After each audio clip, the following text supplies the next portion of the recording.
I said, here, sign this, because we made the very first Western we ever made in our lives together for Randolph Scott. And then I said, here, sign this, will you? So he put down, you know, I expected Lee Marvin, right? He put down Randolph Scott. I said, you bum. But I still got it. Good afternoon, sir. Could you, kind of elaborate on your character and experience? Talk a little louder. Go ahead. Can you elaborate on your experience of Escape from New York? Gabby.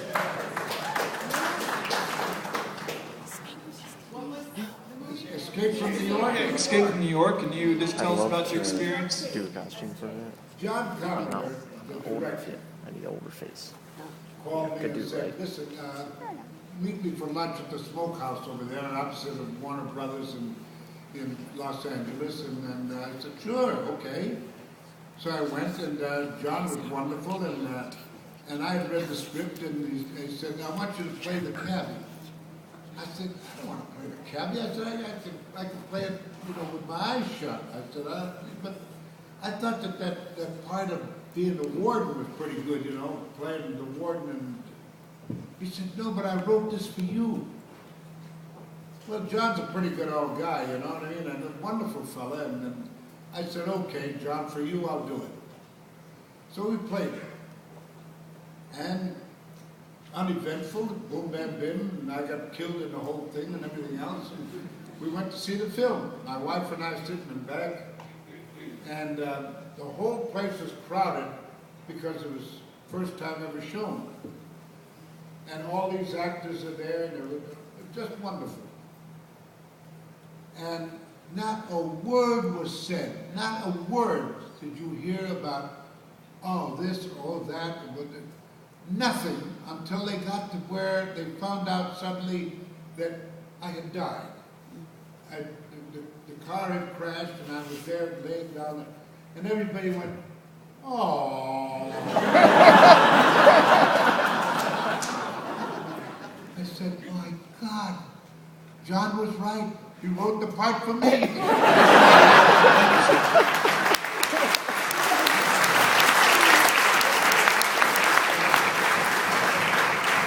Hey Ernie, it's good to see you again.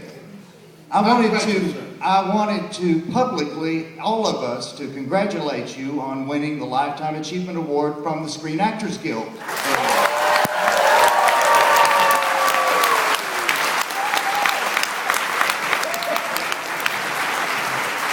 They was taking up time with all this applauding.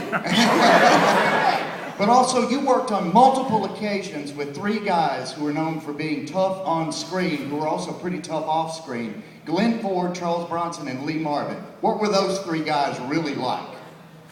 Glenn, tell me again. Glenn Ford, Lee Marvin, and Charles Bronson. Lee Marvin and Charles Bronson were known for being tough on screen and off screen. And Glenn Ford. They were cookies.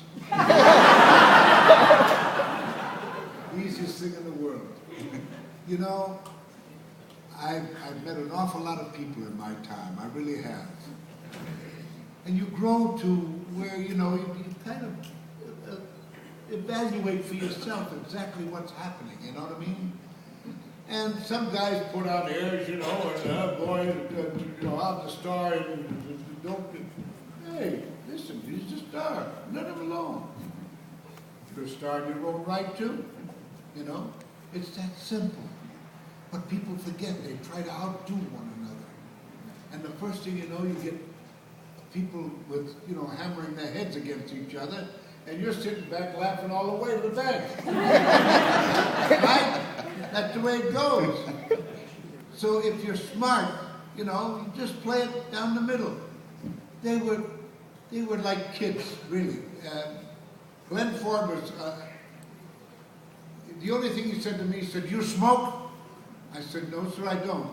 I was giving it up at the time. He said, good, you can send all your cigars to me. All right, so he loved to smoke cigars, fine. Lee Marvin, a puppy. Don't get me wrong, he was a hard nut. I'll never forget,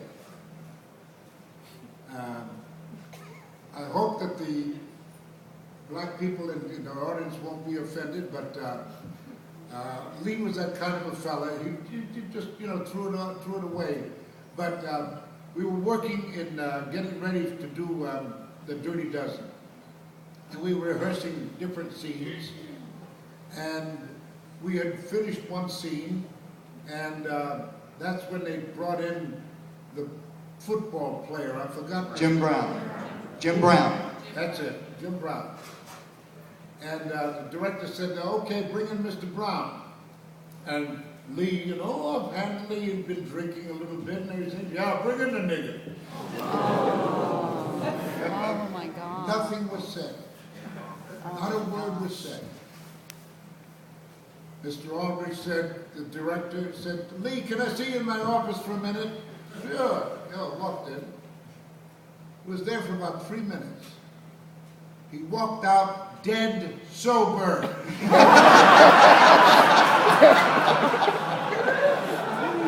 And never took another drink in the picture again. Not ever. I'll tell you what kind of a guy he was. A sweetheart, really. But you had to know him. He had just come back from winning the Academy Award.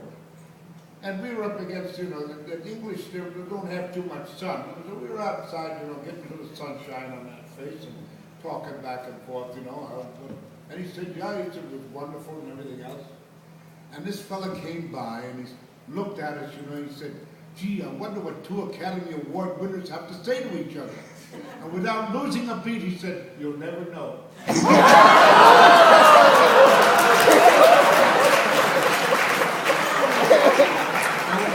Talking. That was Lee, you know.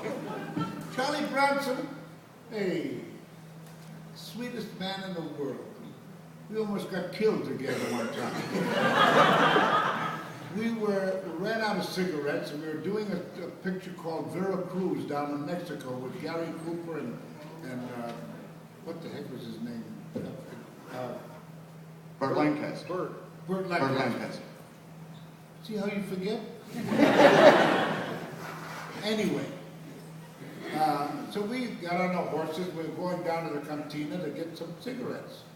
And a whole boatload of soldiers went by. They were looking for this renegade senator that they had down in Mexico. And they said, hola, come on, you know, and passed that by, and we were going along. And suddenly we had, alto, which means stop, buddy. So we looked around, and all these soldiers had their guns looking at us, you know. Moment, you know, hold it, wait a minute.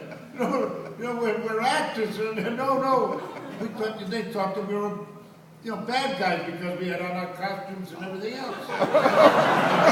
Hey, what do they know? You know?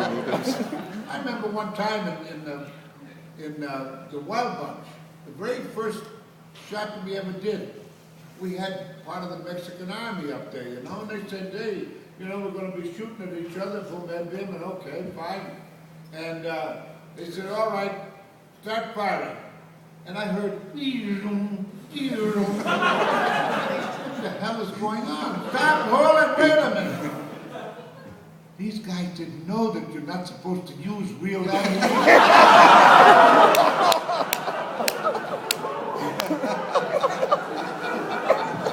Those are the chances you take, buddy. Thank you, Ernie. Thank you so much. Love you. All right.